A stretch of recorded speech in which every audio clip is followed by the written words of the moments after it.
Staff Sergeant Cole Brennan adjusted his tactical vest one final time before heading out on what would be his last patrol in Kandahar.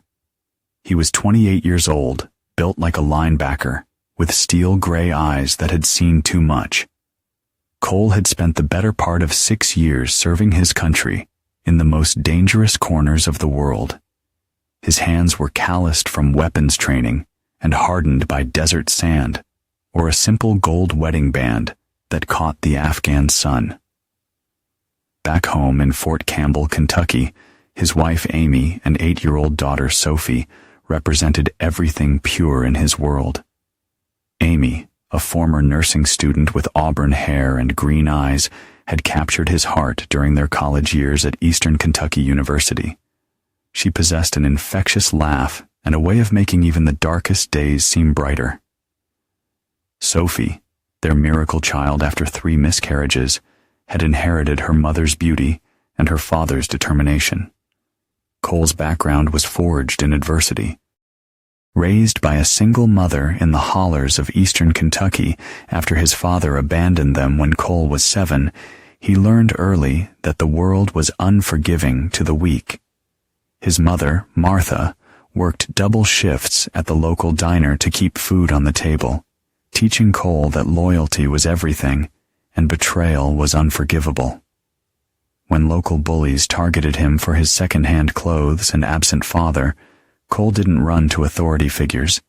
He handled it himself, often with his fists. By high school, he had earned a reputation as someone you didn't cross. The military had been Cole's ticket out, but more than that, it had refined his natural inclinations into something lethal and precise. Special Forces training had taught him patience, strategy, and 50 different ways to neutralize a threat. His teammates knew him as the man who never left anyone behind, but also the one who showed no mercy to enemies. Cole's moral code was simple: protect those who couldn't protect themselves, and destroy those who threatened what was his. Amy had met him during his brief stint at college on the GI Bill. She was studying nursing, drawn to helping others, while he was pursuing criminal justice with plans for law enforcement. Their courtship was passionate and intense. Amy was attracted to Cole's protective nature and unwavering loyalty, while he found in her a softness that balanced his hard edges. They married after 2 years, and Sophie arrived 3 years later, completing what Cole considered his perfect life. Amy's background was markedly different. Raised in suburban Louisville by overprotective parents who owned a small accounting firm, she had lived a sheltered life until college. Her parents, Gerald and Linda Patterson, had wanted Amy to marry within their social circle, someone safe, predictable, and financially stable. Cole's military career and blue-collar roots had been tolerable only because of his obvious devotion to their daughter. But Amy had grown restless over the years. Cole's frequent deployments left her feeling isolated and overwhelmed. The base housing was a far cry from her childhood home, and the other military wives seemed to form cliques she couldn't penetrate. Sophie's challenging behavior following each of Cole's departures added to the stress Amy felt unprepared to handle. She had grown to resent the military lifestyle, and, by extension, Cole's unwavering commitment to it. Troy Hendress had entered their lives 6 months ago as the new civilian contractor for base recreation programs. At 32, Troy was everything Cole wasn't: smooth-talking, well-dressed, and immediately present. His background as a former college athlete turned youth program director gave him easy access to military families. Troy was handsome in a polished way, with perfectly styled blonde hair and a smile that seemed designed to put people at ease. What the base families didn't know was that Troy's previous position in Tennessee had ended under mysterious circumstances involving inappropriate relationships with single mothers. He had a pattern of targeting lonely military wives, using their vulnerability and practiced charm to create emotional dependencies. Troy wasn't just a manipulator. He was calculating, studying each family's dynamics before making his move. Amy had been attending Sophie's after-school activities when Troy first approached her. His compliments seemed genuine, his interest in Sophie's welfare touching. He listened to Amy's frustrations about military life with understanding nods and sympathetic responses. Gradually, their conversations extended beyond the recreation center to coffee meetings, then dinners while Sophie was at sleepovers. Sophie had noticed the changes in her mother first. Amy was suddenly more concerned with her appearance, spending money on new clothes and makeup. She was distracted during their evening routines, often checking her phone and smiling at messages. When Sophie asked about it, Amy would brush off her questions with vague responses about making new friends. The affair had begun 3 months into Troy's pursuit. Amy rationalized it as filling a void Cole's absence had created, but the reality was that Troy had systematically broken down her defenses. He spoke of futures without military obligations, of stability and presence that Cole couldn't provide. Troy painted himself as the solution to all of Amy's discontent. Sophie's resistance to Troy had been immediate and instinctive. Children often possess an intuitive understanding of threat that adults have learned to suppress. When Troy began staying overnight, Sophie retreated into herself, becoming withdrawn and defiant. Amy, however, was too caught up in her own escape from loneliness to notice. Her grades suffered, and her teachers reported behavioral changes that concerned them. Cole's last video call home had been routine until he noticed Amy's new haircut and jewelry. When he asked about them, her explanations seemed rehearsed. Sophie had appeared distant, responding to his questions with single-word answers. Something felt wrong, but Cole attributed it to the normal strain of deployment separation. Now, as Cole prepared for extraction in 2 weeks, he carried photos of his girls and plans for their future. He had been considering a transition to civilian law enforcement, possibly accepting a detective position with the Louisville Metro Police that would keep him home. The timing seemed perfect. Sophie was approaching her teenage years and would need her father's guidance more than ever. Cole's commanding officer, Major Rick Valdez, had become more than a superior. He was a friend who understood the sacrifices military families made. Valdez had watched Cole's unwavering dedication to both his duty and his family, often commenting that Cole was the kind of man who made the service proud.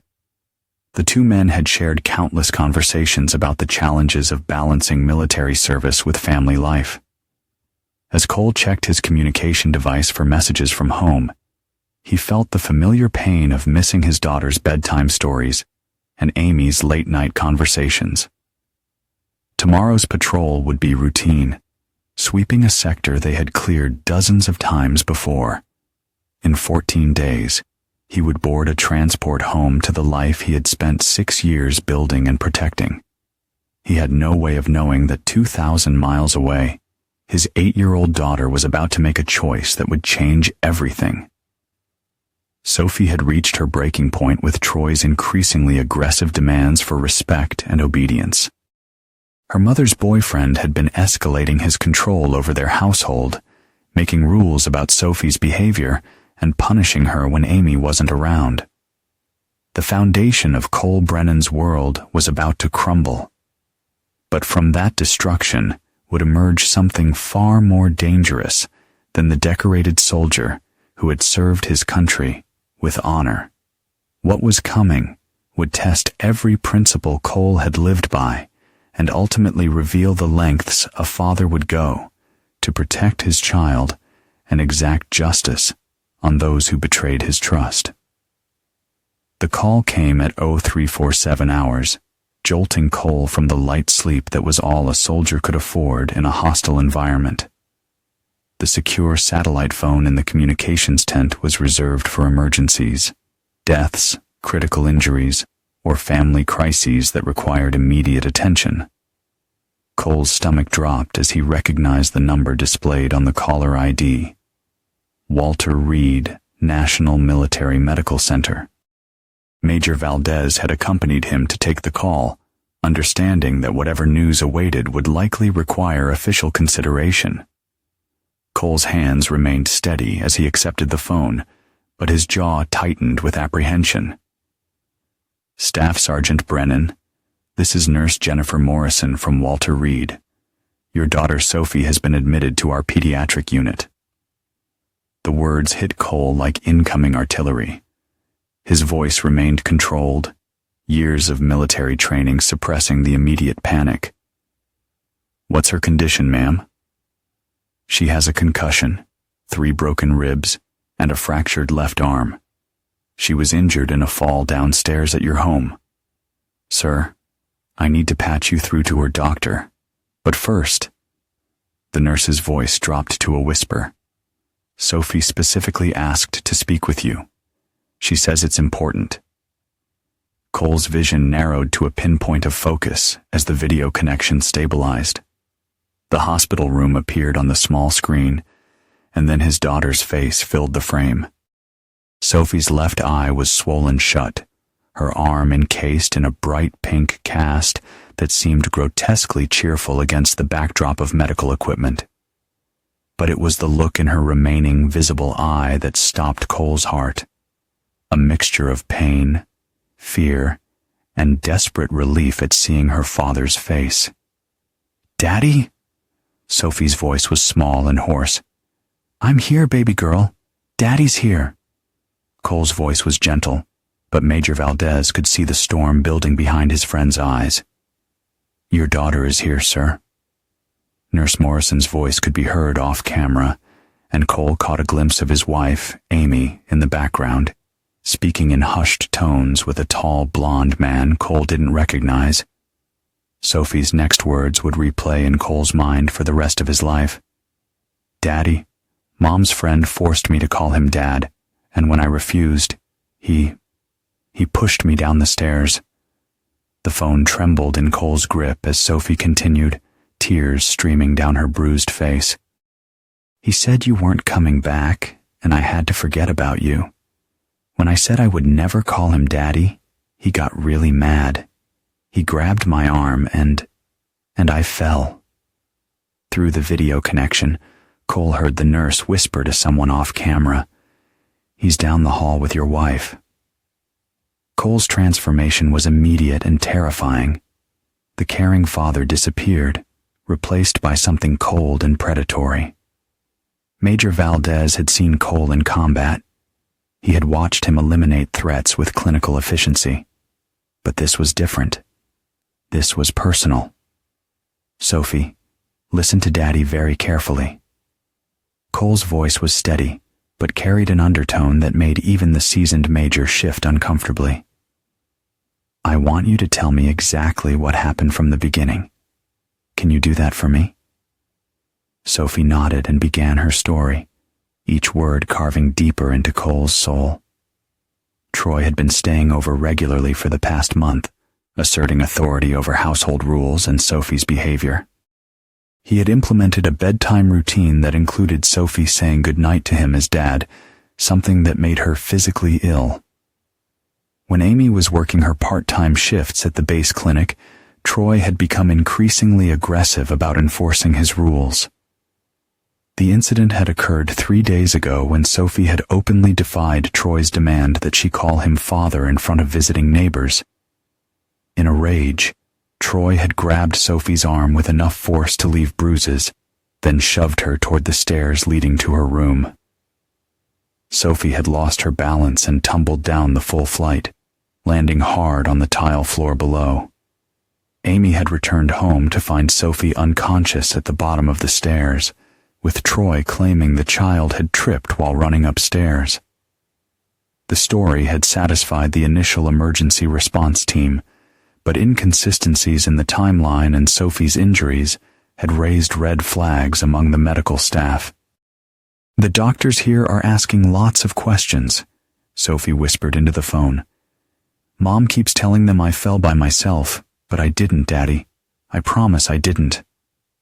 Cole closed his eyes, his breathing controlled, but his knuckles went white around the phone. I believe you, sweetheart. Daddy believes every word you're saying. Major Valdez leaned closer, understanding the gravity of what they were hearing. A child had been hurt, and one of his best soldiers was about to request emergency leave. More than that, Valdez recognized the look in Cole's eyes. He had seen it before during a mission, when they had discovered a Taliban cell using children as shields. It was the look of a man who had reached his moral event horizon. Sophie, I need you to be brave for Daddy just a little longer. I'm coming home, and when I get there, we're going to make sure no one ever hurts you again. Do you understand me? Sophie nodded vigorously, wincing at the pain the movement caused. When will you be here?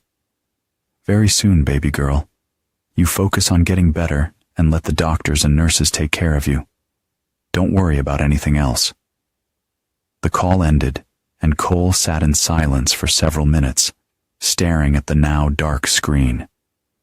Major Valdez waited, understanding that his friend was processing information and formulating a response.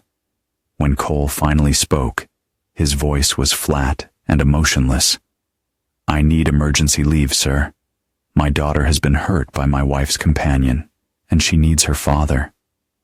Done, Valdez replied without hesitation. I'll have you on the next transport to Ramstein, then direct to home. You'll be stateside in 18 hours. Cole nodded, then stood and began methodically packing his personal effects. His movements were precise and purposeful, but Valdez noticed that Cole was packing items that wouldn't normally accompany a soldier on emergency leave. Certain tools and equipment that suggested Cole's plans extended beyond simply comforting his injured daughter.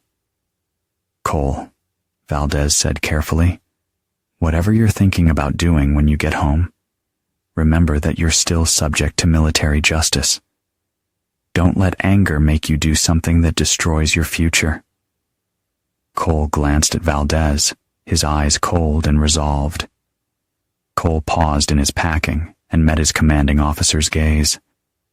Sir, with all due respect, my future was determined the moment that man put his hands on my daughter. I'm not going home to lose my temper or make rash decisions. I'm going home to solve a problem. The distinction was subtle, but significant. Valdez had heard Cole use that exact phrase before during mission briefings when they were discussing how to neutralize high-value targets. It wasn't anger speaking. It was something far more dangerous. As Cole finished packing, he retrieved a small notebook from his footlocker and began writing. Valdez glimpsed enough to understand that Cole was documenting everything Sophie had told him, creating a detailed timeline of events. This wasn't the behavior of a man planning to act on emotion. This was the methodical preparation of someone planning a campaign. I'll need copies of all communication logs for the past 6 months, Cole said, his tone businesslike. Phone records, video call transcripts, anything that might be relevant to establishing patterns of behavior. Valdez realized that Cole was already thinking like an investigator, building a case rather than simply reacting to injury. It was impressive and deeply concerning in equal measure. The transport helicopter arrived within 2 hours, and Cole boarded with minimal ceremony. As the aircraft lifted off, carrying him away from the war zone he had called home for the past year, Cole stared out at the Afghan landscape and felt something shift inside him. He had spent years fighting foreign enemies in defense of American values and freedoms.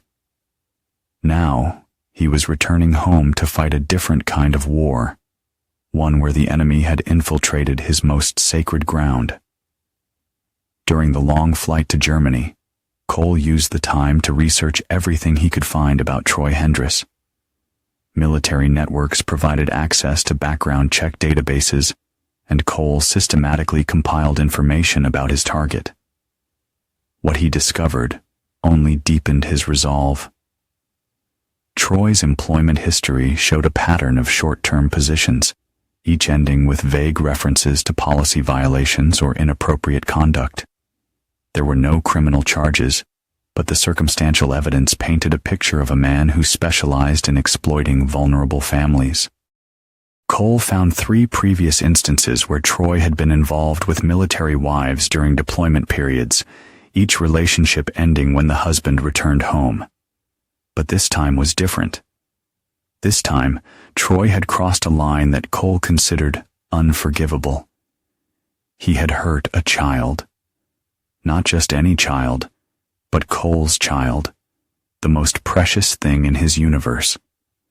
The man who had spent years perfecting the art of neutralizing threats had finally found an enemy worthy of his complete attention. As the transport plane crossed into European airspace, Cole closed his eyes and began planning. He wasn't returning home as the man who had left. He was returning as something altogether more dangerous. Troy Hendricks had made the mistake of underestimating what a father would do to protect his child, and Amy had chosen to betray the one person who would have died for her without question. They were about to learn that some betrayals carry consequences that extend far beyond the immediate moment of treachery. Cole Brennan was coming home, and he was bringing with him every skill he had learned in 6 years of warfare. The only difference was that this time the battlefield would be domestic, and the rules of engagement would be entirely of his own making. The flight from Dover Air Force Base to Louisville seemed to pass in slow motion. Each mile brought Cole closer to a confrontation that had been brewing since the moment Sophie spoke those devastating words. He had used the travel time to continue his research, building a comprehensive profile of Troy Hendricks that revealed a pattern of predatory behavior spanning nearly a decade. Military databases had provided access to criminal background checks, employment records, and even social media activity that painted an increasingly disturbing picture. Troy had moved from city to city, always targeting communities with high military populations. His method was consistent: establish himself in a trusted position working with families, identify vulnerable wives dealing with deployment stress, then systematically exploit their loneliness and frustration. Cole discovered that Troy's departure from his previous position in Tennessee hadn't been voluntary. A military wife named Crystal Valdez, no relation to his commanding officer, had filed a complaint alleging that Troy had manipulated her into an affair during her husband's deployment, then became increasingly controlling and possessive. When her husband returned unexpectedly due to a training injury, Troy had threatened to destroy her marriage unless she left her family and moved away with him. Crystal had contacted authorities, but Troy had disappeared before any formal charges could be filed. The pattern was becoming clear, and Cole realized that Amy wasn't Troy's first victim. She was simply his most recent mark. What made this situation different was Sophie's presence and Troy's willingness to use violence against a child to maintain control. That escalation represented a line crossing that Cole found unforgivable. During his layover in Chicago, Cole made several phone calls using encrypted military communication protocols.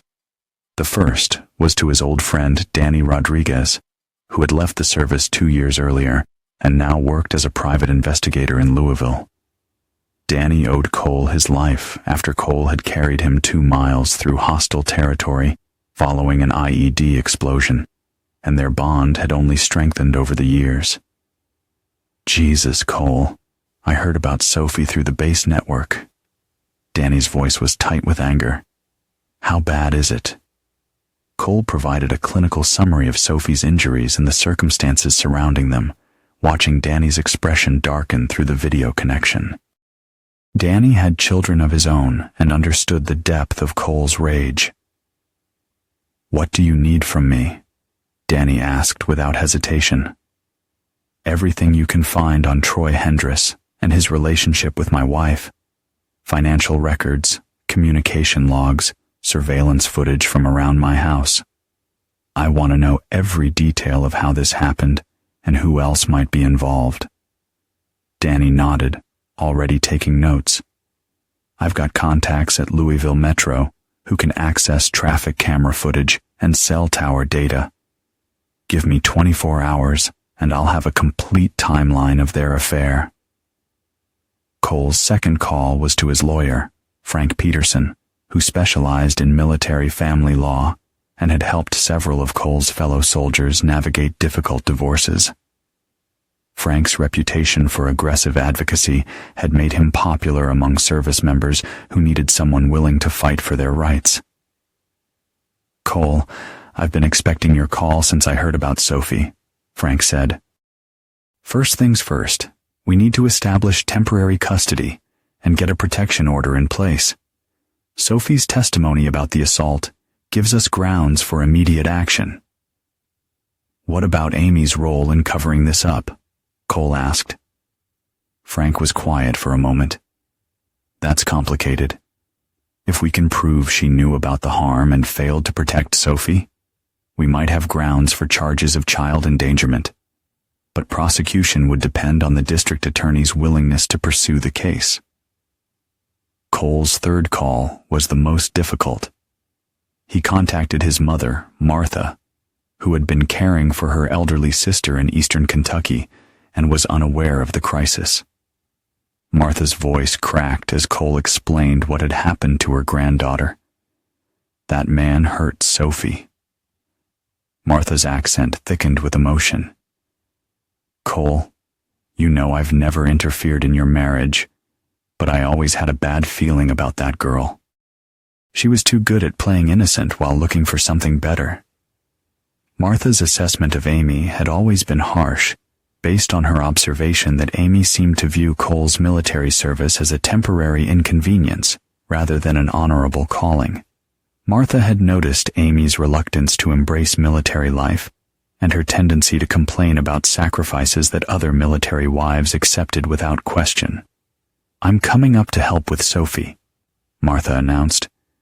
"That child needs family around her. Who'll put her first?"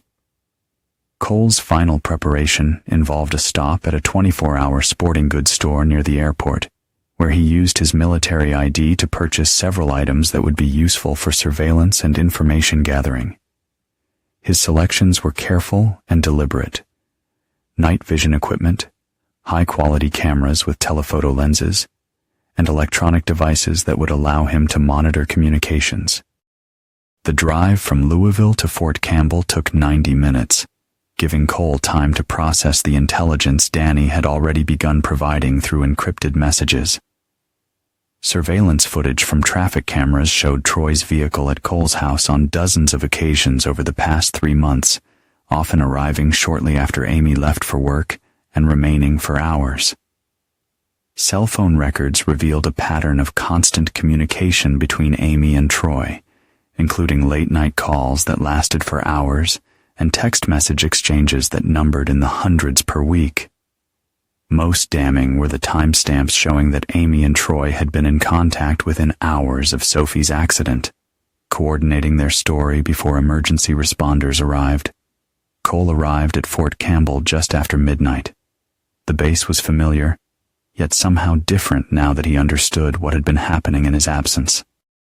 The family housing unit that had once represented his American dream now felt contaminated by betrayal and violence.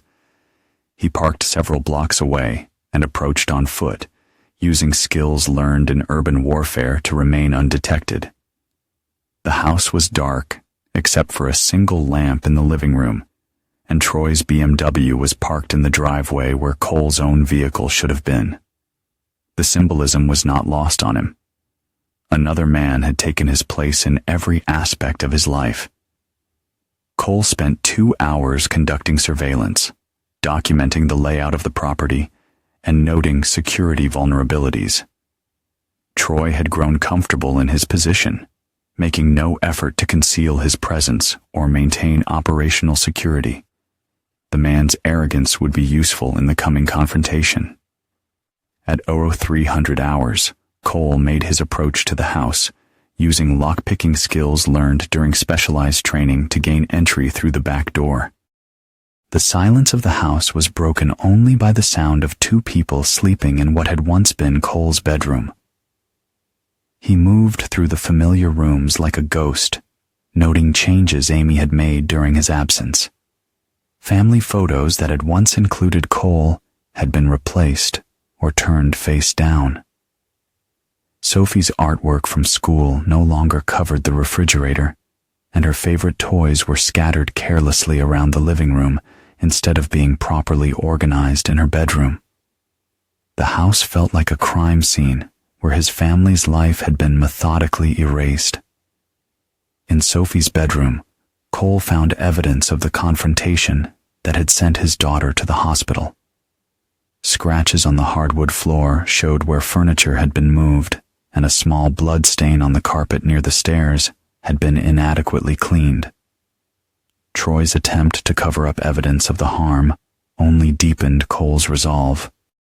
Cole spent another hour collecting evidence and documenting the scene before withdrawing to his observation post. As dawn approached, he watched Troy emerge from the master bedroom and move around the house with casual familiarity. The man was tall and well-built, carrying himself with the confidence of someone who believed he had successfully eliminated all threats to his position. Amy appeared an hour later, and Cole studied his wife's behavior with clinical detachment. She moved with nervous energy, constantly checking her phone and looking toward the windows as if expecting unwelcome visitors. Her body language suggested guilt and anxiety, but whether from remorse over Sophie's injury or fear of consequences remained unclear. When Amy and Troy left for the hospital to visit Sophie, Cole followed at a discreet distance, documenting their route and timing. He needed to understand their routine before making his next move. At the hospital, he observed them from the parking garage, noting that they held hands until just before entering the building, then separated to maintain the illusion of appropriate boundaries. The sight of Troy walking freely into the hospital where his injured daughter lay recovering triggered something primal in Cole's chest. The man responsible for Sophie's pain was playing the role of concerned family friend, manipulating medical staff and social workers with the same practiced charm he had used to seduce Amy. Cole returned to his surveillance position and began making final preparations for the confrontation that would define the rest of their lives. He understood that the next 24 hours would require precision, patience, and absolutely ruthless execution. There would be no room for mercy or second chances. Troy Hendress had made the mistake of believing that a deployed soldier was a powerless soldier. Amy had chosen to believe that distance and time had weakened her husband's claim on his family. They were about to learn that Cole Brennan was not the kind of man who simply accepted betrayal and abuse of his child. The reconnaissance phase was complete. Tomorrow, the war would begin in earnest, and Cole intended to prosecute it with every skill he had learned in service to his country. The only difference was that this time he was fighting for something infinitely more precious than geopolitical objectives. He was fighting for his daughter's safety and his family's honor. And in that fight, Cole Brennan had never known defeat. Cole established his command post in a rental house 3 miles from base housing, paying cash for a month-long lease through a property management company that didn't require extensive documentation.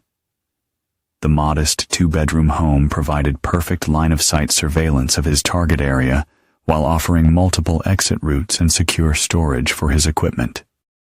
Danny Rodriguez arrived at dawn with 2 SUVs full of surveillance gear and intelligence reports that painted an even more damning picture of Troy and Amy's betrayal. Danny had spent the night compiling phone records, financial statements, and witness testimony that revealed the scope of their deception. Your wife cleaned out the joint savings account 2 weeks ago, Danny reported, spreading documents across the dining room table that Cole had converted into an operations center. $43,000 transferred to a new account, with both her and Troy's names on it. They also applied for a lease on a house in Tennessee, with move-in scheduled for next month. Cole studied the bank records with the same analytical approach he applied to intelligence briefings. The pattern of withdrawals showed systematic planning rather than impulsive spending. Amy and Troy had been preparing to disappear together, presumably planning to take Sophie with them and present Cole with a fait accompli upon his return. There's more, Danny continued, producing a series of photographs taken with telephoto lenses. Troy's been meeting regularly with a woman named Patricia Mills, who works for Kentucky Child Services. Look at these timestamps. Every meeting occurred within 24 hours of Amy calling in concerns about Sophie's behavior. The photographs showed Troy and Patricia sharing intimate dinners at upscale restaurants, their body language suggesting a relationship that extended beyond professional consultation. Cole realized that Troy had been building a case against him as an absent father, while simultaneously positioning himself as Sophie's more suitable guardian. They've been documenting everything, Cole said, his voice deadly calm. Amy's calls to child services, Sophie's behavioral issues following my deployments, even teacher conferences where I couldn't be present. They're building a custody case. Danny nodded grimly. Patricia Mills has a history of aggressive intervention in military families. 3 deployments in the past 2 years. She's recommended removal of children from homes where fathers were overseas for extended periods. She's built her career on the argument that military families are inherently unstable. Cole felt pieces of the puzzle clicking into place with terrifying clarity. Troy hadn't simply seduced a lonely military wife.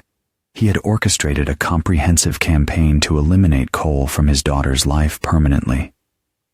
The assault on Sophie hadn't been a momentary loss of control.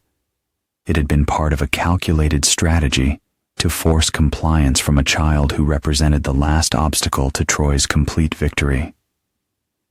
What about local law enforcement? Cole asked. I've got friends in Louisville Metro who are willing to listen, but they're constrained by jurisdictional issues since the incident occurred on base, Danny replied. Military police are investigating, but their focus is on the assault charges. They don't have the full picture of the conspiracy angle. Cole spent the next 6 hours studying surveillance footage and communication records, building a detailed understanding of Troy and Amy's operational patterns.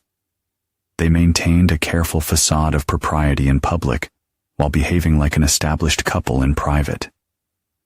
Troy had effectively moved into Cole's home, taking over not just his wife and bedroom, but his role as household authority figure. Sophie's medical records, obtained through Frank Peterson's legal channels, revealed the true extent of her injuries and the inconsistencies in the story Amy and Troy had provided. Emergency room physicians had documented bruising patterns on Sophie's arm that were consistent with adult grip marks, contradicting claims that she had simply fallen. Social workers had flagged the case for further investigation, but Troy's relationship with Patricia Mills had somehow slowed the process. As evening approached, Cole received a secure message from Major Valdez containing information that changed everything. Military intelligence had been conducting routine background checks on civilian contractors and had discovered that Troy Hendricks was not his real name. The man Amy had been involved with was actually Troy Matthews, who had abandoned his real identity after being connected to a child harm investigation in Colorado 3 years earlier. Son of a has been living under an assumed identity, Cole muttered, studying the criminal history report Valdez had forwarded. Troy Matthews had been investigated for inappropriate conduct with minors while working as a youth sports coach. but charges had been dropped when key witnesses received anonymous threats and refused to testify. The revelation elevated the situation from infidelity and child harm to something approaching organized criminal activity. Troy had constructed an entirely false identity to avoid prosecution for previous crimes, then used that identity to gain access to military families through his contractor position. Amy had unknowingly become involved with a predator who represented a clear and ongoing threat to children. Cole's phone buzzed with an incoming call from the hospital. Sophie's voice was weak but determined as she spoke. "Daddy, when are you coming to see me? Mom keeps saying you're still deployed, but I know you're here. The nurses told me you called." Cole's heart clenched as he realized Amy was continuing to manipulate their daughter, even as Sophie lay injured in a hospital bed. "I'm here, sweetheart. Daddy's in Kentucky, and I'm going to see you very soon. But first, I need to take care of some things to make sure you're safe. Troy told Mom that you might try to take me away from them," Sophie whispered. "He said if that happened, they would have to disappear where you couldn't find us." "Daddy, I don't want to disappear. I want to come home with you." The conversation confirmed Cole's worst fears. Troy and Amy were planning to abduct Sophie and disappear into whatever identity Troy had prepared as an escape route. Sophie's resistance to calling Troy father hadn't just triggered violence. It had accelerated their timeline for removing her from Cole's reach permanently. "Sophie, listen very carefully," Cole said, his voice gentle but urgent. "Tomorrow, you're going to see Grandma Martha. She's coming to stay with you while Daddy handles some business. No matter what anyone tells you, you stay with Grandma, and don't go anywhere with Mom or Troy until Daddy says it's okay. Can you remember that?" "Yes, Daddy. But what about Mom? She seems really scared lately." Cole closed his eyes, feeling the weight of what he was about to do. "Mom made some bad choices, sweetheart. Sometimes when adults make bad choices, other adults have to step in to keep children safe. Daddy's going to make sure you're safe no matter what." After ending the call, Cole spent another hour refining his operational plan. The next phase would require precise timing and coordination with multiple agencies to ensure that Troy couldn't escape justice through another identity change. Cole had to move carefully. One mistake would allow Troy to disappear completely, potentially taking Sophie with him. Danny had arranged for additional surveillance support from his network of former military personnel who now worked in private security. By midnight, Cole had a complete picture of Troy's daily routine, his known associates, and the locations where he felt most comfortable and vulnerable. The plan that emerged was complex but comprehensive. Cole would simultaneously address the immediate threat to Sophie, gather evidence for criminal prosecution, and ensure that both Troy and Amy faced consequences for their betrayal and harm. It would require Cole to operate in legal gray areas, using skills and resources that push the boundaries of civilian law enforcement. But as Cole stared at photographs of his injured daughter and read transcripts of Amy's lies to child services, he felt no moral ambiguity about what was coming. Troy Matthews had declared war on Cole's family through deception, manipulation, and harm to a child. Amy had chosen to become Troy's accomplice rather than protect her own daughter. Now, they would both learn what happened when that war was brought to someone trained to win at any cost. Cole Brennan had spent 6 years learning to neutralize enemies who threatened American families. Tomorrow, he would apply those same skills to protect his own family from enemies who had infiltrated his home. The approach phase was complete.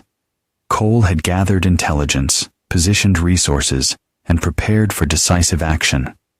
All that remained was the execution of a plan that would restore his daughter's safety and deliver justice to those who had betrayed his trust. Troy Matthews and Amy Brennan had made the mistake of believing that distance and time had made them safe from consequences. They were about to discover that some betrayals carry prices that can never be escaped, and some fathers will travel any distance to protect their children from harm. Dawn broke gray and cold as Cole prepared for the day that would alter the trajectory of multiple lives. He dressed in dark civilian clothes and checked his equipment one final time. Surveillance gear, recording devices, and tools that would be necessary for what was coming.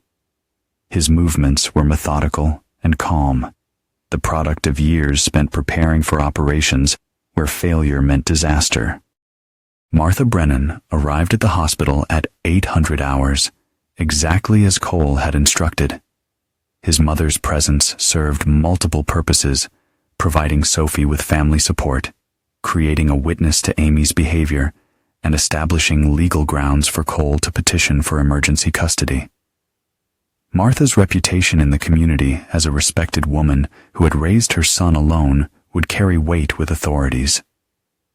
Cole monitored the hospital through Danny's surveillance network, watching as Martha entered Sophie's room, and Amy's demeanor immediately shifted to defensive hostility.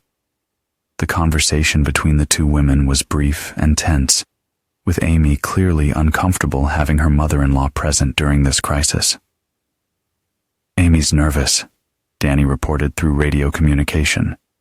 "She keeps checking her phone and looking toward the door like she's expecting someone." Cole wasn't surprised. Troy's absence from the hospital that morning was intentional. He was at Cole's house gathering belongings and preparing for what they believed would be their final departure from Kentucky. Cole's intelligence indicated that Troy had booked flights to Tennessee for that evening, with a rental car reserved for the drive to Louisville International Airport. At 0930 hours, Cole received confirmation that Phase 1 of his operation was complete. Frank Peterson had successfully filed emergency custody papers with the family court, citing Sophie's hospital testimony and medical evidence of harm. The petition included a request for immediate protective orders against Troy Matthews, using his real identity and criminal history that military intelligence had provided. The judge granted temporary custody, Frank reported via secure phone. "Sophie is now legally under your protection, and law enforcement has been notified that Troy Matthews is wanted for questioning in connection with child harm charges." Cole felt a moment of satisfaction as the first domino fell. Troy's carefully constructed false identity was now compromised, and his access to Sophie had been legally severed. But the man was dangerous and would likely become more so once he realized his position had been exposed. Phase 2 required more delicate execution. Cole needed to gather additional evidence of Troy and Amy's conspiracy while positioning himself for direct confrontation. He approached his former home using skills learned in urban warfare, moving through neighbors' yards and using natural cover to remain undetected. From his observation position behind the garage, Cole watched Troy move through the house with increasing urgency. The man was clearly following a predetermined evacuation plan, collecting specific items and documents while leaving behind anything that might slow his escape. Troy's behavior confirmed Cole's assessment that this had been planned as a complete disappearance rather than a simple relocation. At 10:30 hours, Amy returned from the hospital in a state of obvious agitation. Cole watched through telephoto lenses as she and Troy engaged in an intense conversation that quickly escalated to an argument. Amy's body language suggested fear and reluctance, while Troy's gestures became increasingly aggressive and controlling. Cole activated recording equipment that would capture audio from the house's interior, technology that Danny had obtained through private security channels. The conversation that emerged confirmed many of Cole's suspicions about the true nature of Amy and Troy's relationship. "You told me this would happen if we moved too fast." Amy's voice was sharp with panic. Martha showing up at the hospital means Cole knows something. We should have waited until Sophie was discharged. Troy's response was cold and calculating. Cole's still overseas, and by the time he gets back, we'll be gone.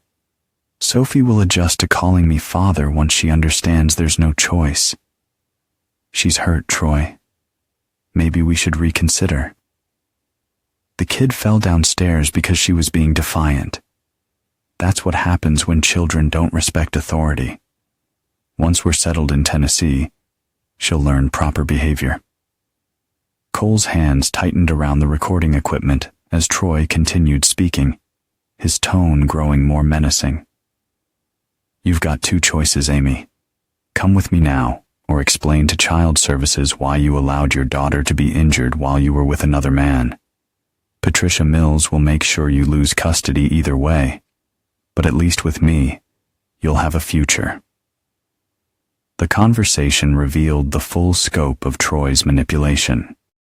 He had systematically isolated Amy from her support systems, compromised her relationship with her daughter, and created a situation where she felt trapped into compliance with his demands. Amy had become another victim of Troy's predatory behavior, though her willingness to prioritize her own interests over Sophie's safety still constituted unforgivable betrayal in Cole's mind.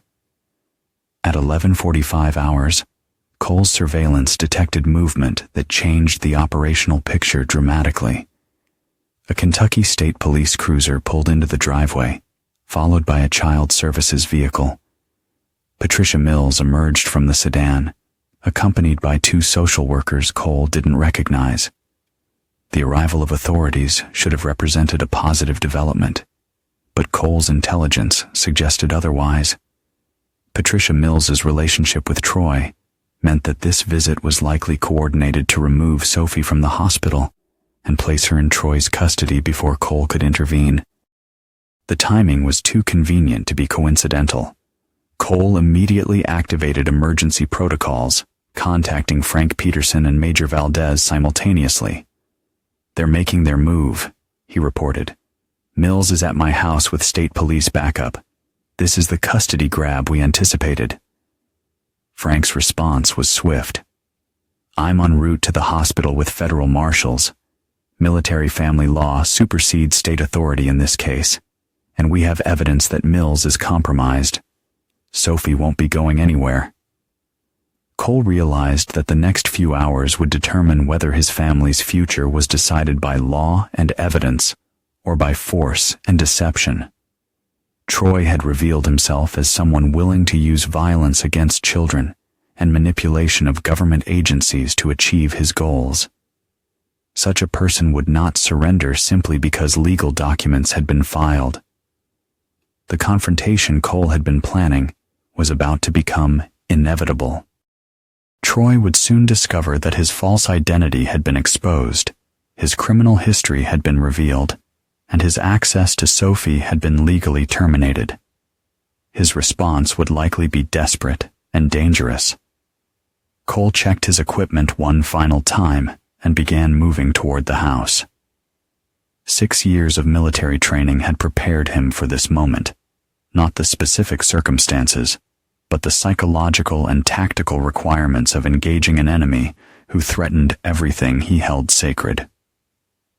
Troy Matthews had made a career of exploiting vulnerable families and escaping consequences through deception and intimidation. He had underestimated the resolve of a father who had dedicated his life to protecting the innocent and destroying those who preyed upon them. The engagement phase was beginning, and Cole Brennan intended to prosecute this battle with every skill he possessed. Troy and Amy were about to learn that some betrayals carried prices that could only be paid through complete destruction of the life they had tried to build on the ruins of Cole's family. The war for Sophie's safety and Cole's family honor was about to reach its decisive moment, and Cole had no intention of allowing his enemies to escape with anything resembling victory.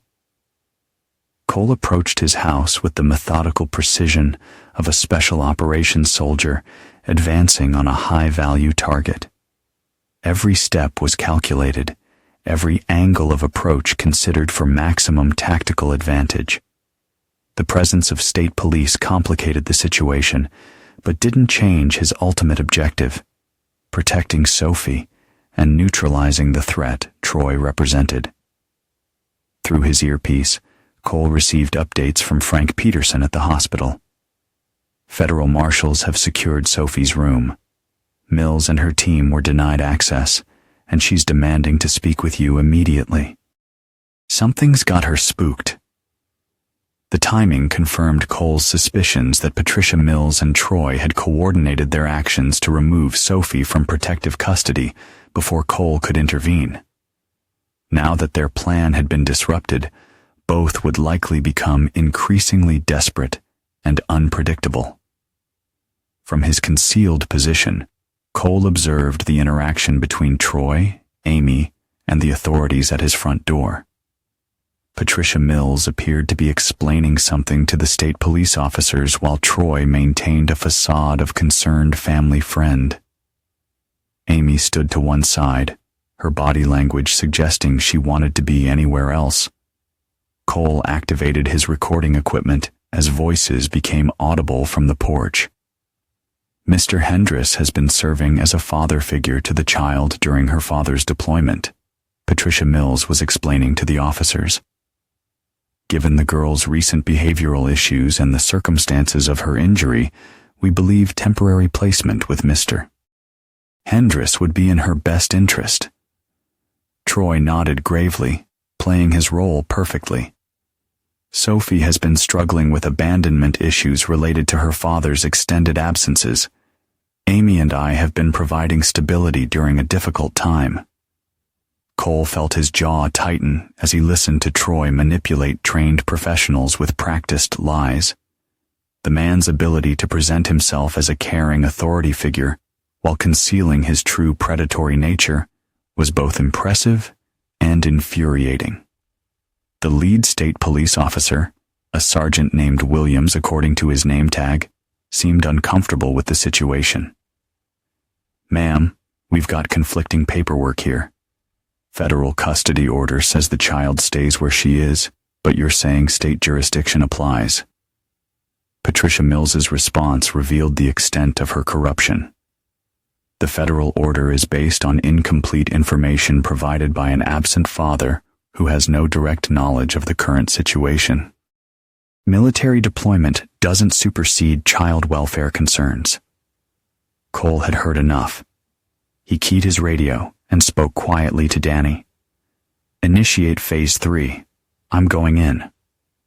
Phase 3 involved the simultaneous release of Troy's true identity and criminal history to multiple law enforcement agencies, accompanied by evidence of his conspiracy with Patricia Mills. Danny had prepared packages containing photographs, financial records, and communication logs that would be delivered to state police internal affairs, the FBI, and military criminal investigation units within minutes. Cole emerged from concealment and walked openly toward his house, his approach calculated to appear non-threatening while positioning himself for maximum tactical advantage. The police officers noticed him first, hands moving instinctively toward their weapons until they recognized the military bearing and confident approach that suggested authority rather than threat. "Afternoon, officers," Cole said, producing his military identification and emergency leave orders. "Staff Sergeant Cole Brennan, I believe you're here about my daughter." The reaction from Troy was immediate and telling. His carefully maintained composure cracked as he realized that Cole had somehow returned without warning. Amy gasped audibly, her face draining of color as she understood that the confrontation she had been dreading was about to occur. Patricia Mills attempted to maintain control of the situation. "Sergeant Brennan, we were just discussing temporary care arrangements for Sophie while you transition back from deployment. Mr. Hendress has been..." Mr. Hendress, whose real name is Troy Matthews, is wanted for questioning in connection with child harm charges filed this morning. Cole interrupted. his voice carrying the authority of 6 years of commanding men in combat. He's also the subject of a federal investigation for identity fraud and conspiracy to commit kidnapping. The effect of Cole's words was electric. Sergeant Williams immediately stepped closer to Troy, his hand now resting openly on his weapon. The other officers spread out to control the scene, while Patricia Mills sputtered protests about jurisdictional authority.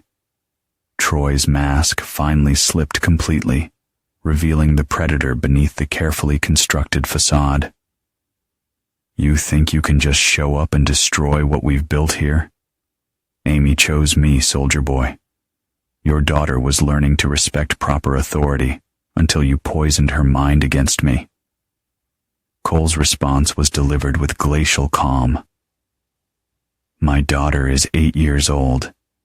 The only thing she needed to learn was that adults who claim to care about her don't push her downstairs when she refuses to call them daddy." Amy found her voice, stepping forward with tears streaming down her face. "Cole, you don't understand. It wasn't supposed to happen like this." "Sophie told me exactly what happened," Cole said, cutting her off in detail with witnesses present. "She said Troy forced her to call him Dad, and when she refused, he grabbed her arm and pushed her down the stairs. Would you like to hear the recording?" The admission that Cole possessed Sophie's testimony sent visible shockwaves through the group. Troy's face darkened with rage as he realized his carefully constructed story had been compromised by the very child he had tried to intimidate into silence.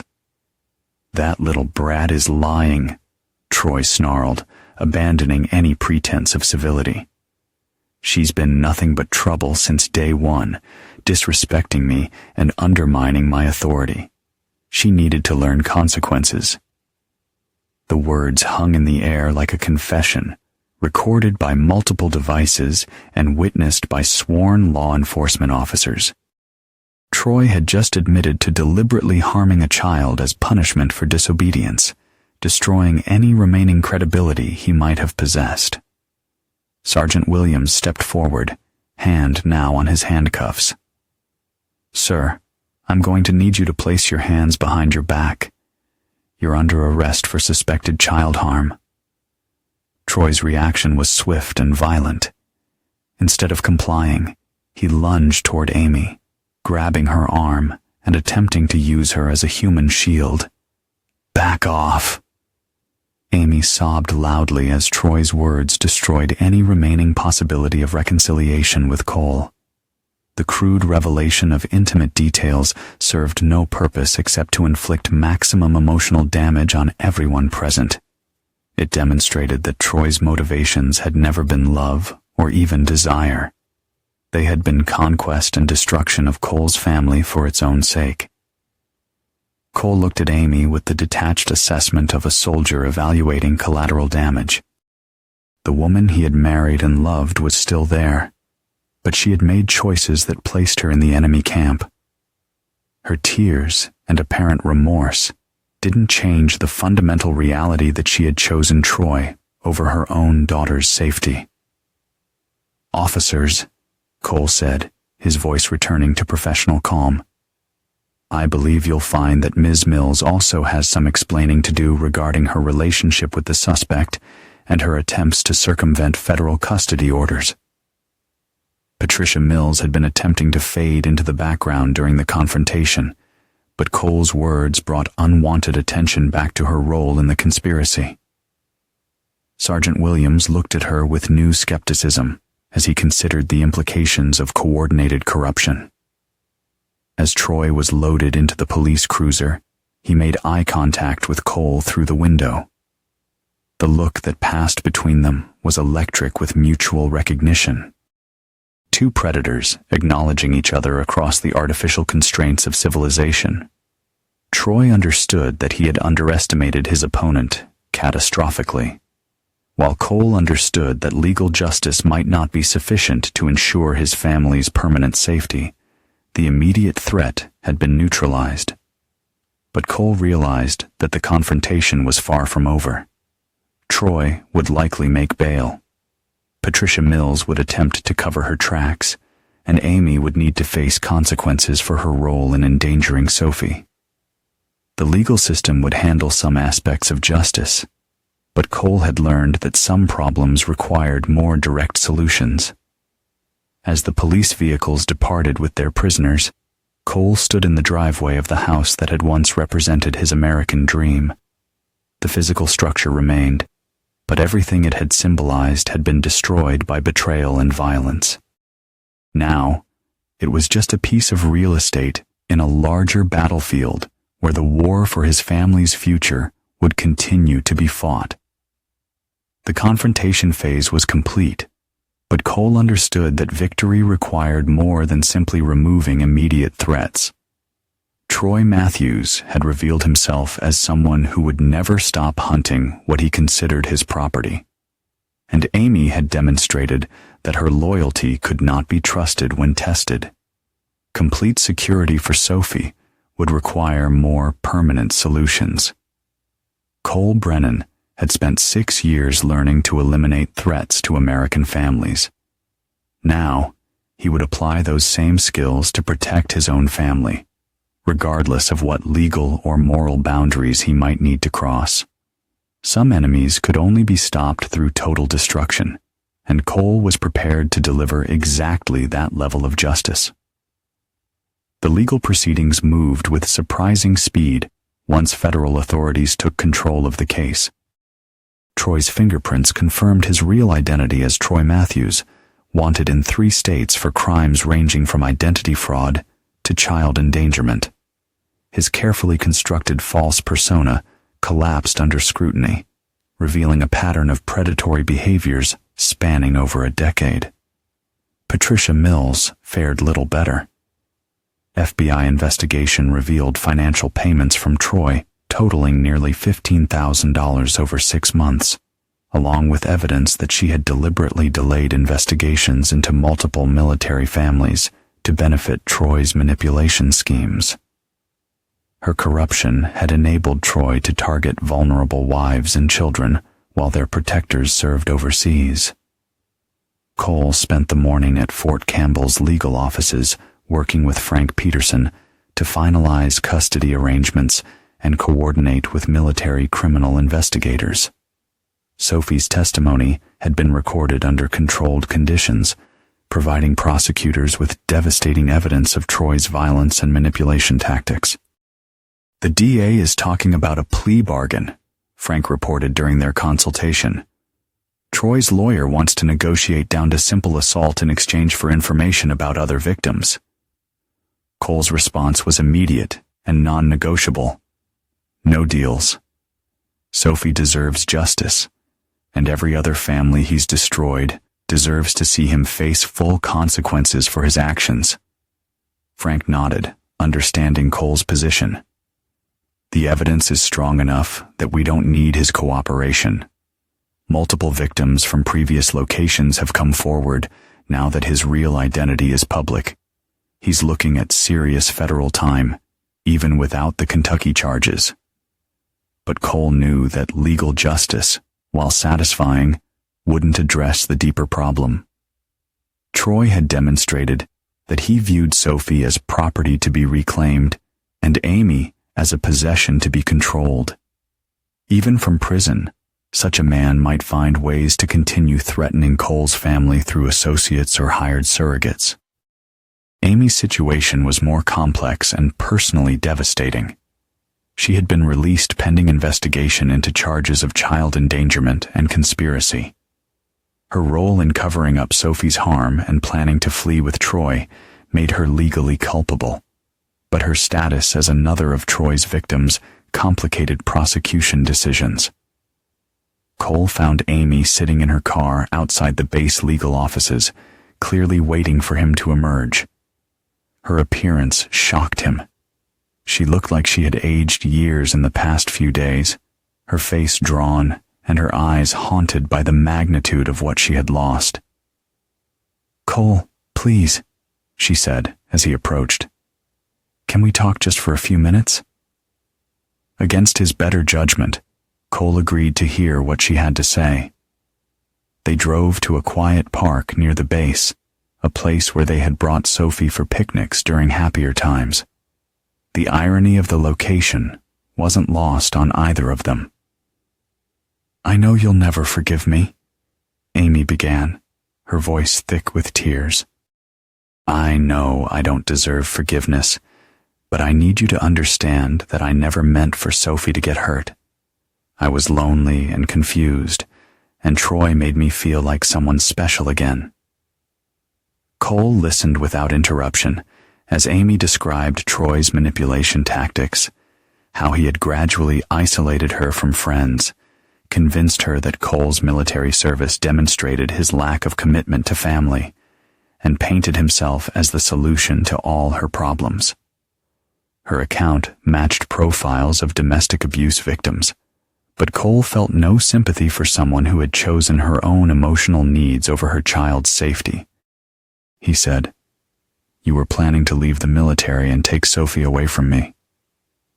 Amy continued, "He convinced me that I had to choose between losing both of you or building a new life where Sophie could have a real father who was actually present." The revelation that Troy had used Cole's own plans for transitioning to civilian life as a weapon against his family added another layer to the betrayal. Amy had known about Cole's intention to leave the service for a detective position that would keep him home. But Troy had twisted that information into evidence of Cole's unreliability. Sophie never liked him. Amy admitted she always said something felt wrong about Troy, but she thought Sophie was just being difficult about accepting change. When she refused to call him Dad, I should have listened to her instincts instead of supporting his authority. Cole finally spoke, his voice carefully controlled. "You supported his authority when he demanded respect from our daughter. You covered for him when he hurt her badly enough to require hospitalization. You planned to disappear with him and take Sophie away from the only family she's ever known. Which part of that should I understand as anything other than betrayal?" Amy flinched at the clinical assessment, but didn't attempt to defend her actions. "I was afraid of him by the end. He became controlling and possessive, demanding to know where I was every minute. When Sophie got hurt, I was terrified of what he might do if I didn't support his story." The admission that Amy had been operating under fear explained some of her behavior, but didn't excuse the fundamental choice to prioritize her own safety over her daughter's welfare. Cole had spent years in situations where fear was constant, but he had never allowed it to compromise his duty to protect others. "What happens now?" Amy asked quietly. Cole considered his response carefully. The woman sitting beside him was still legally his wife and Sophie's mother, but those relationships had been fundamentally altered by her choices. Trust, once broken by betrayal of this magnitude, could never be fully restored. "You'll face whatever legal consequences the district attorney decides are appropriate," Cole said. "Sophie will live with me, and you'll have supervised visitation rights until a family court determines what's in her best interest. Beyond that, I don't know." Amy nodded, tears streaming down her face as she absorbed the magnitude of what her choices had caused. "Will you tell Sophie that I'm sorry, that I love her, and never meant for any of this to happen? I'll tell her that you made mistakes that hurt people you claim to love," Cole replied. "Sophie's old enough to understand that adults sometimes make bad choices that have serious consequences. What I won't do is make excuses for those choices or pretend they were anything other than betrayal." Their conversation was interrupted by Cole's phone buzzing with an urgent message from Danny Rodriguez. The text was brief, but alarming. "Troy made bail. Armed associates seen near Sophie's hospital. Recommend immediate tactical response." Cole's blood went cold as he realized that Troy's network was more extensive than they had anticipated. The man had resources and connections that allowed him to coordinate retaliation, even from custody. Sophie was still vulnerable, and Cole's careful legal maneuvering might not be sufficient to protect her. "I have to go," Cole said, already moving toward his vehicle. "Stay away from Sophie until this is resolved." With a final look at Amy, Cole sped off, heart pounding with the urgency and dread of a father who knew the fight for his child's safety was far from over. "If Troy or anyone associated with him contacts you, call the police immediately." Amy grabbed his arm as he started to leave. "Cole, what's happening? Is Sophie in danger?" Cole looked at her with the cold assessment of a soldier preparing for combat. "Sophie has been in danger since the day you brought Troy into our home. The difference now is that I'm here to eliminate that danger permanently." The drive to the hospital took 12 minutes through heavy traffic, during which Cole coordinated with Danny's surveillance team and federal marshals who were converging on the medical center. Troy's bail had been posted by someone using cash and false identification, suggesting a level of organization that transformed the situation from domestic dispute to potential organized criminal activity. Cole arrived to find the hospital under discreet security lockdown, with armed federal agents positioned at strategic points throughout the building. Sophie's room was under direct protection, but Cole knew that determined enemies could find ways to bypass even professional security measures. Danny met him in the parking garage with a tactical assessment that confirmed Cole's worst fears. "2 vehicles with out-of-state plates have been conducting surveillance for the past hour. Occupants match descriptions of known associates from Troy's previous locations. This isn't random. It's coordinated retaliation." Cole felt the familiar sensation of transitioning from civilian to combat mindset. The rules of engagement were different here, but the objective remained the same: protect the innocent and neutralize threats through whatever means necessary.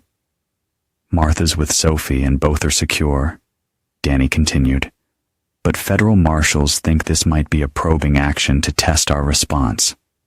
The real assault could come later when we're less prepared."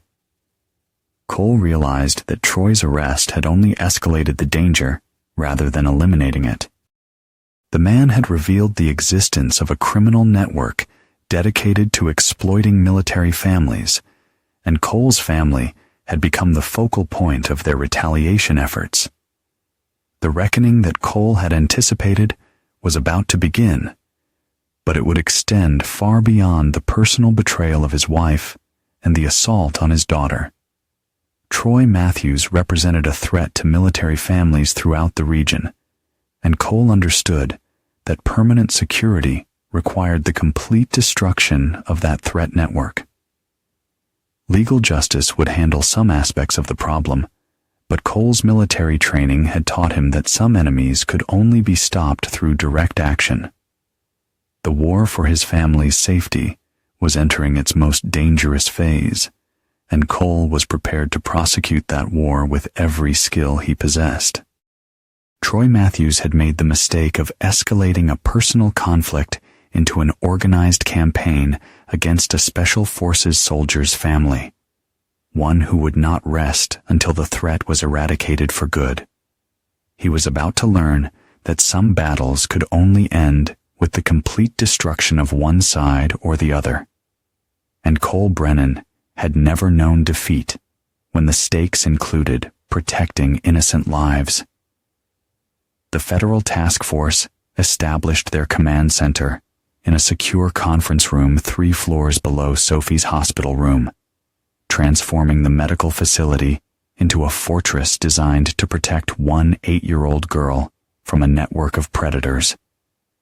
Cole found himself working alongside FBI Special Agent Maria Santos, whose expertise in trafficking and organized exploitation cases had made her the lead investigator on what was rapidly expanding beyond a simple domestic dispute. Troy Matthews wasn't operating alone. Agent Santos briefed the assembled team, spreading surveillance photos across the conference table. We've identified at least 6 associates involved in systematic targeting of military families across 4 states. They use legitimate contractor positions to gain access to bases, then coordinate with corrupted social services personnel to manipulate custody situations. Cole studied the photographs with professional interest, memorizing faces and noting tactical details that might prove useful in future encounters. The network was more sophisticated than he had initially realized, operating with the kind of organizational structure that suggested significant financial backing and long-term strategic planning. "What's their endgame?" Cole asked. "Are we talking about human trafficking, financial exploitation, or something else?" Agent Santos exchanged glances with her partner before responding. "All of the above, plus identity theft and benefit fraud. They target military families specifically because deployment cycles create vulnerability windows and military benefits provide attractive financial incentives. Children are often used as leverage to control mothers who might otherwise resist manipulation." The revelation that Sophie had been targeted not just by Troy's personal desires, but as part of a larger criminal enterprise, added urgency to Cole's growing conviction that legal remedies would be insufficient. Criminal networks could be disrupted by law enforcement, but they could also reconstitute with new leadership and continue operations. Permanent security required more decisive intervention. Danny Rodriguez entered the command center with intelligence that elevated the threat assessment significantly. Troy's bail was posted by a shell company registered in the Cayman Islands. Financial analysis suggests backing from sources with resources far beyond what we're seeing at the local level. This goes deeper than we thought. Cole felt pieces of a larger puzzle clicking into place as he considered the implications. Troy hadn't been a lone predator who happened to target military families. He had been part of a coordinated operation designed to exploit the unique vulnerabilities created by military service. And now, Cole understood the war he was truly fighting. Amy had been manipulated not just by an individual sociopath, but by a criminal organization that specialized in destroying military families for profit. "Where is Troy now?" Cole asked. Agent Santos consulted her latest reports. "Released to a halfway house in Louisville with electronic monitoring and supervised movement, but our surveillance indicates the ankle bracelet was disabled within 6 hours of his release. He's gone." The confirmation that Troy had escaped official supervision while under federal investigation demonstrated either remarkable incompetence by authorities or active assistance from corrupted officials. Either possibility suggested that Cole's family remained in immediate danger from enemies who possessed both the motivation and capability for retaliation. Cole's phone buzzed with a message from Martha, who was maintaining watch over Sophie. Men in suits asking questions at nurse's station. Sophie getting scared. "Need you here?" The text triggered Cole's immediate action, but Agent Santos intercepted him before he could leave the command center. "Sergeant Brennan, I understand your concerns, but we need you to maintain operational discipline. Moving without coordination could compromise our surveillance efforts." Cole looked at the federal agent with the cold assessment of someone who had spent years operating in environments where hesitation meant disaster. "Agent Santos, with all due respect, my daughter is afraid. Every minute we spend coordinating through official channels is another minute my family remains vulnerable to people who have already demonstrated willingness to hurt children. We have federal marshals positioned throughout the hospital," Agent Santos insisted. "Sophie is protected by the full resources of federal law enforcement." Cole's response was delivered with quiet conviction that made everyone in the room uncomfortable. Federal law enforcement failed to prevent Troy from escaping supervision while under investigation for child harm. Federal law enforcement failed to detect a criminal network operating on military installations for years. My family's safety is now my responsibility, and I intend to handle it accordingly. The exchange represented a fundamental philosophical divide between law enforcement methodology and military operational doctrine. Agent Santos was focused on building prosecutable cases that would result in lengthy prison sentences for multiple defendants. Cole was focused on eliminating immediate threats to his daughter's safety through whatever means proved most effective. Cole left the command center despite Agent Santos's protests, understanding that his actions would likely be reported to military authorities as failure to cooperate with the federal investigation. His immediate concern was Sophie's psychological state and the security vulnerabilities created by unknown individuals conducting unauthorized inquiries at the hospital. He found Martha standing guard outside Sophie's room. Her body language suggested maternal protectiveness, elevated to dangerous levels. The elderly woman had positioned herself to observe all approaches to the room while maintaining visual contact with her granddaughter, demonstrating situational awareness that Cole recognized as instinctive rather than trained. Two men claiming to be social workers, Martha reported quietly, asked detailed questions about Sophie's condition and when she might be discharged. Nurses couldn't find any authorization for their visit, and their identification looked questionable. Cole felt his tactical assessment of the situation shift as he realized that Troy's network was conducting reconnaissance for what might be a direct assault on the hospital. The inquiry about Sophie's discharge timeline suggested planning for an abduction attempt that would occur during patient transfer, when security would be most vulnerable. "Where are the federal marshals?" Cole asked. Martha's expression darkened. Two men in the lobby claiming to be federal agents, but they arrived after the fake social workers left. Timing seems convenient. The possibility that Troy's network had infiltrated federal law enforcement was disturbing, but not unprecedented.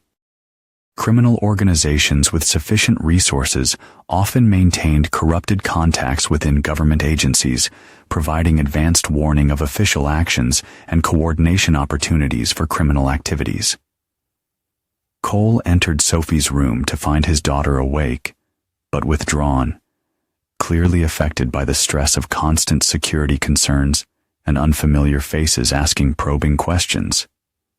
Her physical injuries were healing, but the psychological impact of recent events was becoming increasingly apparent. "Daddy, are the bad men going to take me away?" Sophie asked quietly. Cole sat beside her bed and took her uninjured hand, feeling the weight of every decision that had led to this moment. "No one is taking you anywhere, sweetheart. Daddy's here now, and I'm going to make sure you're safe. But Mom's friend said you couldn't protect us from far away. He said if I didn't do what he wanted, something bad would happen to you too." The revelation that Troy had used threats against Cole as leverage to control Sophie added another dimension to the psychological manipulation she had endured. An 8-year-old child had been forced to choose between her own safety and her father's welfare, a burden no child should carry, but one that demonstrated Troy's complete lack of moral constraints. "Sophie, look at Daddy," Cole said, ensuring he had her complete attention. "Troy lied to you about everything. He lied about Daddy not coming home. He lied about his authority over you, and he lied about being able to hurt Daddy. Do you understand that?" Sophie nodded slowly, but Cole could see that Troy's psychological manipulation had created fears that would require time and patience to overcome. Cole squeezed her hand gently, determined to help her rebuild her sense of safety, no matter what storms awaited them outside that hospital room. Trust, once broken by betrayal and violence, was not easily restored, even in children who possessed natural resilience. Cole's contemplation was interrupted by Danny's voice through his earpiece. Multiple vehicles converging on hospital parking garage. Armed occupants confirmed. This is not a drill. The words triggered Cole's transition to combat readiness as he realized that Troy's network had decided to attempt direct action rather than continue surveillance and reconnaissance.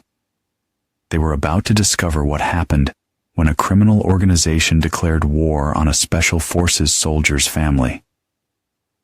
"Martha, take Sophie to the bathroom and lock the door," Cole instructed, his voice carrying authority that brooked no argument. "Don't come out until I personally tell you it's safe." Cole drew his concealed weapon and moved toward the room's entrance, positioning himself to control access while maintaining cover from potential incoming fire. 6 years of combat experience had prepared him for this exact scenario, defending innocent lives against overwhelming odds in an urban environment. The hunt that Cole had been anticipating was finally beginning, but the roles had been reversed. Troy and his associates believed they were coming to collect their prize, but they were actually walking into a killing ground defended by someone trained to eliminate threats with extreme prejudice. Cole Brennan had spent years hunting enemies in foreign countries to protect American families. Now, he would hunt enemies in his own country to protect his own family, and the rules of engagement would be entirely of his own making. Troy Matthews had chosen to escalate a personal conflict into organized warfare, and Cole intended to finish that war permanently. The battle for Sophie's safety and Cole's family honor was about to reach its culmination, and Cole had every intention of ensuring that his enemies learned the hard way what happened when they threatened a Special Forces soldier's child. The attack came at 13:47 hours, with tactical precision that confirmed Cole's assessment of his opponent's capabilities. 6 men in dark clothing emerged from stairwells and elevators simultaneously, moving with coordination that suggested military or law enforcement training. Their approach pattern was designed to overwhelm hospital security and create multiple access routes to Sophie's room. Cole watched their advance through security cameras that Danny had patched into his earpiece, identifying weapons and tactical gear that indicated serious intent. These weren't amateur criminals attempting opportunistic abduction. They were professionals executing a planned assault on a federal protection detail.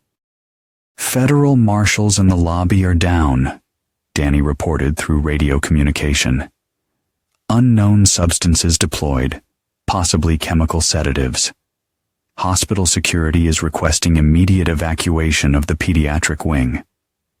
Cole's mind raced as he assessed the situation.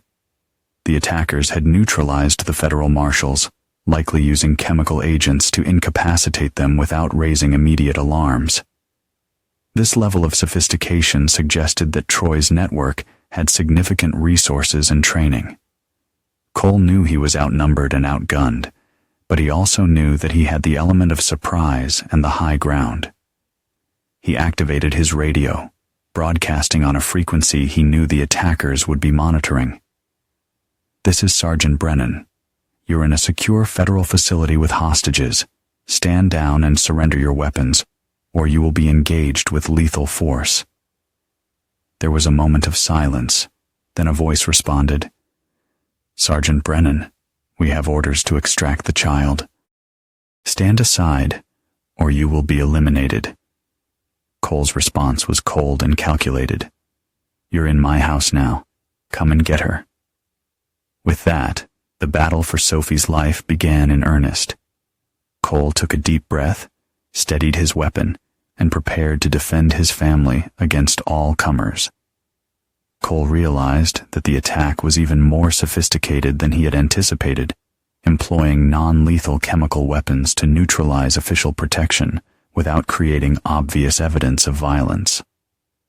Troy's network possessed resources and expertise that positioned them as a genuine threat to national security, not just individual families. From From his position covering Sophie's room entrance, Cole could hear the approaching footsteps of multiple individuals moving with tactical precision through hospital corridors. Their coordination suggested professional leadership and extensive planning, but also revealed tactical vulnerabilities that Cole could exploit. "Martha, move Sophie to the far corner and shield her with your body," Cole instructed quietly. "No matter what happens, keep her eyes covered and don't let her see anything that's about to occur." Cole's tactical training identified the optimal defensive position to control access to the room while minimizing risk to civilians.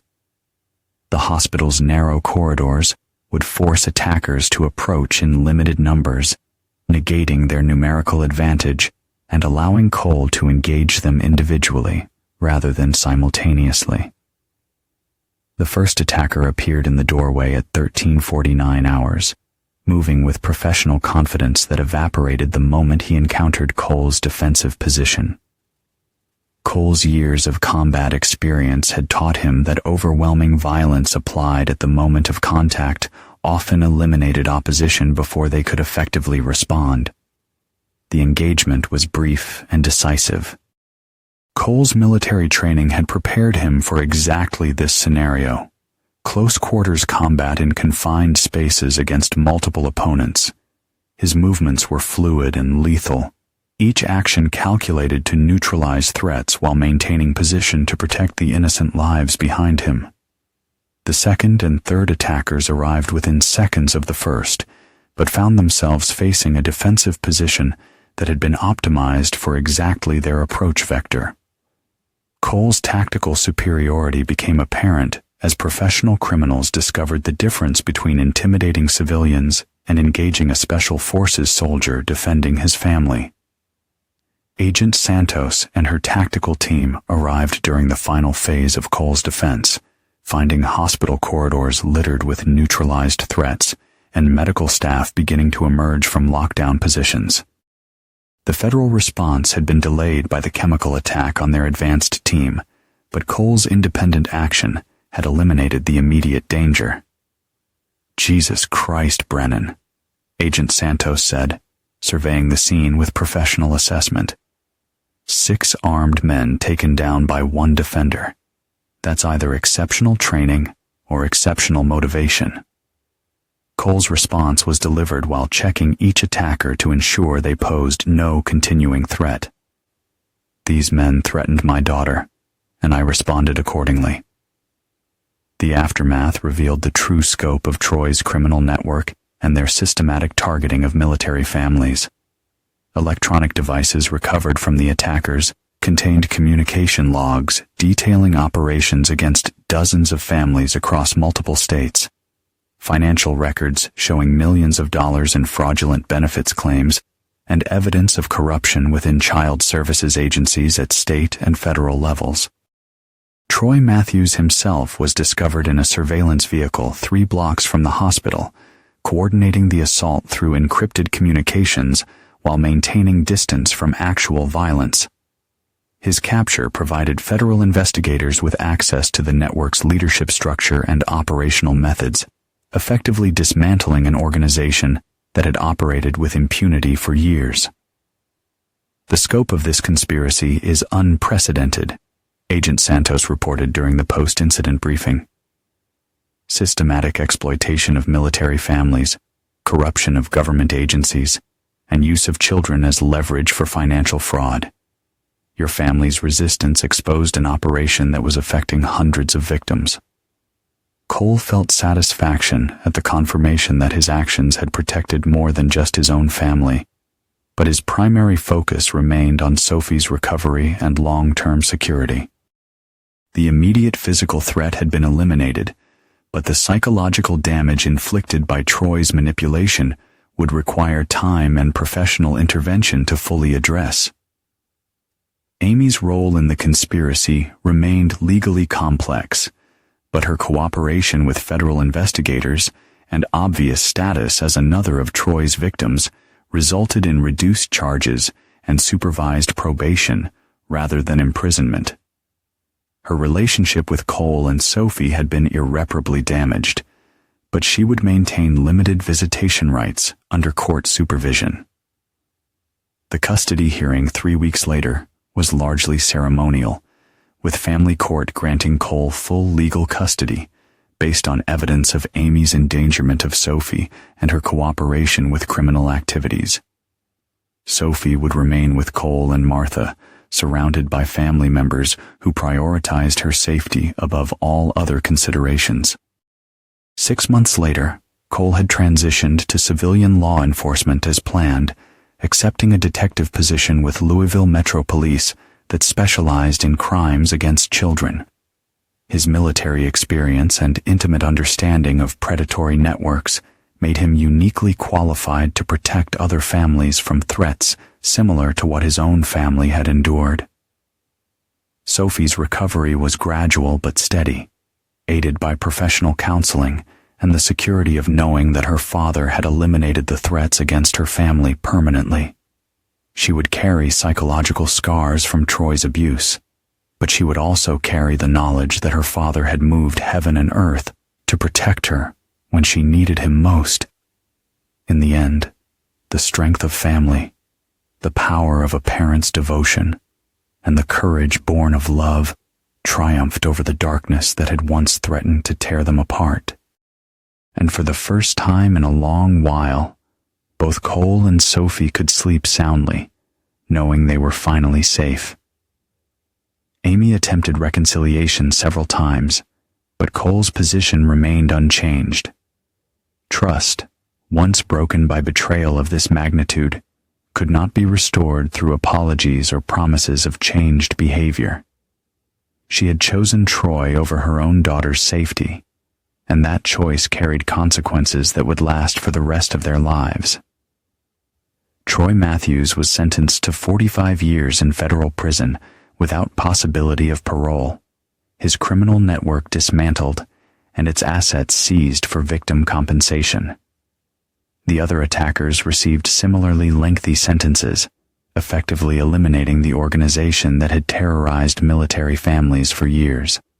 Patricia Mills lost her professional license and received a 10-year sentence for corruption and conspiracy, her career destroyed by the revelation of her systematic betrayal of the families she had sworn to protect. The Child Services Agency underwent complete reorganization following the federal investigation into widespread corruption. On a quiet evening, 1 year after the hospital assault, Cole sat on his front porch watching Sophie play in the yard under Martha's supervision. His daughter's laughter echoed across the neighborhood, a sound that had been absent during the dark months when Troy's influence poisoned their home.